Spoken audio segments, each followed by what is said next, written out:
The earthquake devastation in Turkey and Syria is finding a rise in discrimination by some Turks against the millions of Syrian refugees in their country, who are being blamed for some of the looting in damaged cities, robbing damaged shops and homes. Anti-Syrian slogans, such as "We don't want Syrians" and "Immigrants should be deported," have been trending on Twitter.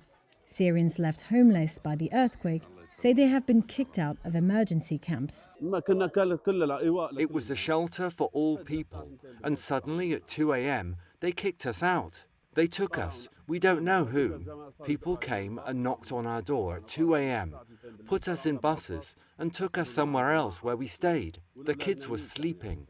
We've been in this situation for a week and we're suffering. Resentment towards Syrians is not new. There are 4 million refugees here who fled the Syrian civil war.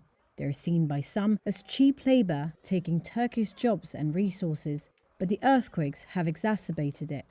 Mustafa Ali is a former Syrian opposition politician. Now, he's running a makeshift shelter in Mersin for about 250 Syrians, half of whom are children, after they faced racist slurs. He says he agreed with local authorities to keep them apart from shelters for displaced Turks.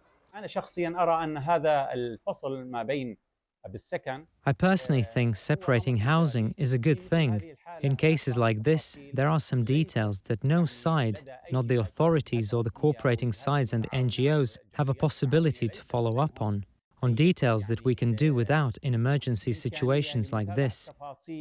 هم في مثل هذه الحالة الطارئة بغنى عنها يعني. أنا أعتقد أن الفصل كان ناحية إيجابية. هناك اختلاف ثقافات. I think separating is a good thing. There is a difference in cultures, in the ways of life, in the language. So this separation might resolve a lot of these problematic details that both they and us can do without. التي نحن وهم بغنى عنها يعني.